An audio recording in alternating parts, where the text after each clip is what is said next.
বাংলাদেশের সর্বশেষ গুরুত্বপূর্ণ আপডেট সংবাদে আপনাকে স্বাগত। শুরুতেই সংবাদ শিরোনাম, পরে বিস্তারিত। শুরুতেই জানাবো, নির্বাচন কবে হবে সঠিক সময় এখনো বলা যাবে না বলছেন সদ্য নিয়োগ পাওয়া বাংলাদেশের প্রধান নির্বাচন কমিশন সিসি নাসির উদ্দিন। নবনিযুক্ত প্রধান নির্বাচন কমিশনার এস.এম. মোহাম্মদ নাসির উদ্দিন বলেছেন, অতীতের ইতিহাস থেকে আমরা অনেক কিছু শিখেছি। কোনো গায়ের জোরে এবার নির্বাচন হতে দিব না। নির্বাচন করা হবে, তার সঠিক সময় এখনো বলা যাবে না। আজ শপথ গ্রহণ শেষে সাংবাদিকদের প্রশ্নের জবাবে সিসি এসব কথা বলে। এবারে জানাবো, হত্যা মামলায় গ্রেপ্তার ডিসি মশিউর ও এডিসি জুয়েল বরখাস্ত। গোয়েন্দা পুলিশের উপপুলিশ কমিশনার ডিসি মশিউর রহমান ও ডিএমপির সাবেক এডিসি জুয়েল রানাকে সাময়িক বরখাস্ত করেছে সরকার। এরপর জানাবো, ৫ ঘণ্টা পর অবরোধ তুলে নিল জাবি শিক্ষার্থীরা।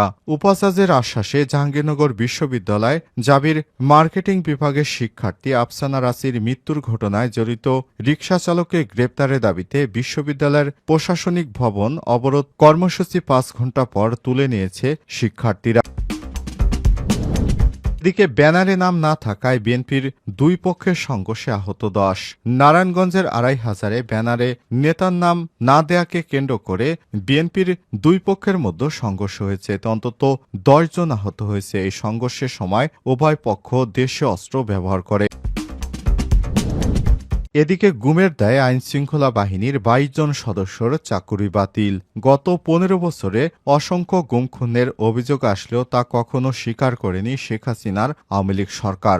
গুমের কোনো অভিযোগ আসলে উল্টো খড়গ নেমে আসত ভুক্তভোগী পরিবারের উপর। পাশাপাশি আয়নাঘর নিয়েও বিভিন্ন প্রশ্ন থাকলেও কখনো তা সামনে আনতে পারেনি কেউ, সাহস করেনি সামনে আনতে। শেখ হাসিনা পালিয়ে যাবার পর এবার গুমের ঘটনায় অন্তত ২২ জন আইনশৃঙ্খলা বাহিনীর কর্মকর্তার গুমের সঙ্গে জড়িত থাকার অভিযোগে চাকুরি বাতিল করা হয়েছে এবং ভবিষ্যতে আরও যাদের নাম আসবে তাদেরও চাকুরি বাতিল করা হবে বলে জানিয়েছে গুম কমিশন। এবং সর্বশেষ জানাবো, ভারতে মসজিদের জায়গায় মন্দির থাকার দাবি করল নরেন্দ্র মোদীর হিন্দুরা। জরিপ ঘিরে সংঘর্ষ, নিহত ৩। ভারতের উত্তরপ্রদেশের রাজ্যে একটি মুঘল আমলের জামে মসজিদ জরিপ পরিচালনাকে কেন্দ্র করে সংঘর্ষের ঘটনায় ৩ জন নিহত হয়েছে। এই ঘটনায় আহত হয়েছে আরও অন্তত ৩০ জন। রাজ্যের সম্বল জেলায় আজ সকালে এই সংঘর্ষের ঘটনা ঘটে। প্রিয় দর্শক, এতক্ষণ শুনছিলেন সংবাদ শিরোনাম, এবারে বিস্তারিত। তবে তার আগে বন্ধুরা, অনুরোধ থাকবে সংবাদটিতে একটি লাইক দিন। এই চ্যানেলে আপনি নতুন হয়ে থাকলে আমাদের সংবাদটি দেখতে দেখতে চ্যানেলটি সাবস্ক্রাইব করে রাখুন। কমেন্ট করে আপনার মূল্যবান মতামত জানিয়ে দিন বন্ধুরা, আপনি বিশ্বের কোন দেশ থেকে বা বাংলাদেশের কোন স্থান থেকে আমাদের সংবাদটি দেখছেন এবং শুনছেন। এবারে বিস্তারিত। শিক্ষার্থী আফসানা রাসির মৃত্যুতে জড়িত রিকশা চালকের গ্রেপ্তারের দাবি ৫ ঘণ্টা পর অবরোধ তুলে নিল জাবি শিক্ষার্থীরা। উপাচার্যের আশ্বাসে জাহাঙ্গীরনগর বিশ্ববিদ্যালয়ে জাবি মার্কেটিং বিভাগের শিক্ষার্থী আফসানা রাসির মৃত্যুর ঘটনায় জড়িত রিকশা চালককে গ্রেপ্তারের দাবিতে বিশ্ববিদ্যালয়ের প্রশাসনিক ভবন অবরোধ কর্মসূচি ৫ ঘণ্টা পর তুলে নিয়েছে শিক্ষার্থীরা। এর আগে রোববার ২৪শে নভেম্বর সকাল ৮টা থেকে প্রশাসনিক ভবনের ফটকে তালা দিয়ে অবরোধ করে প্রথম বর্ষের শিক্ষার্থীরা। এ সময় শিক্ষার্থীরা ৫ দিন পেরিয়ে গেলেও কেন ঘাতক রিকশা চালককে চিহ্নিত করে গ্রেপ্তার করা হয়নি সেই প্রশ্ন তোলেন। অবরোধের এক পর্যায়ে সেখানে উপস্থিত হন বিশ্ববিদ্যালয়ের উপাচার্য অধ্যাপক কামরুল হাসান। এ সময় এই ঘটনায় গঠিত তদন্ত কমিটির প্রধান ফার্মেসি বিভাগের অধ্যাপক মাসুম শাহরিয়ার, তদন্ত কমিটির সদস্য কম্পিউটার ইঞ্জিনিয়ারিং বিভাগের অধ্যাপক মুস্তাফিজুর রহমান। এ সময় তদন্ত কমিটির সদস্য শিক্ষার্থীদের সামনে মামলার অগ্রগতি তুলে ধরেন। তদন্ত কমিটি প্রধান মাসুম শাহরিয়ার বলেন, আমরা নিরলসভাবে কাজ করে যাচ্ছি। গত রাতে আমরা ৩টা পর্যন্ত কাজ করেছি। ইতিমধ্যে আমরা রিকশা চালকের একটা কেস তৈরি করেছি, সে অনুযায়ী আইনশৃঙ্খলা বাহিনী কাজ করছে। এছাড়াও ফোন নাম্বার ট্রেস করার মাধ্যমে আমরা ঘাতক রিকশা চালককে খোঁজার চেষ্টা অব্যাহত রেখেছি।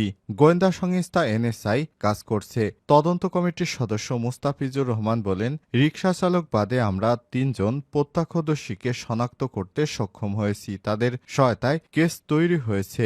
রিকশার যাত্রীরা অল্প বয়সী শ্রমিক। সব ধরনের রিকশা আমরা চেক করব, তারপর অপরাধীদের ধরার চেষ্টা চালানো হচ্ছে। উপাচার্য কামরুল হাসান আরও বলেন, আমার নৈতিক দায়িত্ব এই ঘটনার সুষ্ঠু বিচার নিশ্চিত করার জন্য পদক্ষেপ নেওয়া। আমি আমার সর্বোচ্চ চেষ্টা করছি। তোমাদের কাছ থেকে আমি সহযোগিতা কামনা করছি। তোমাদের দাবি যেগুলো দ্রুত বাস্তবায়ন সম্ভব সেগুলো নিয়ে আমরা কাজ করছি। আগামী মঙ্গলবারের মধ্যে তার ফলাফল দেখতে পাবে। আর যেগুলো পুরোপুরি আমার হাতে নেই সেগুলো ক্ষেত্রে আমি চেষ্টা চালিয়ে যেতে পারি, কিন্তু ফলাফল আমার হাতে নেই। তবে এটুকু বলতে পারি আমি সর্বোচ্চ চেষ্টা চালিয়ে যাচ্ছি। আগামী 7 দিনের মধ্যে ফলাফল পাব বলে আশা করছি। এরপর শিক্ষার্থীরা আশ্বস্ত হলে উপাচার্যের কাছে এর লিখিত চান এবং অবরোধ তুলে নিলেও অপরাধীকে গ্রেপ্তার না করা পর্যন্ত ক্লাস পরীক্ষা বর্জনের কার্যক্রম চলমান থাকবে বলে জানান তারা।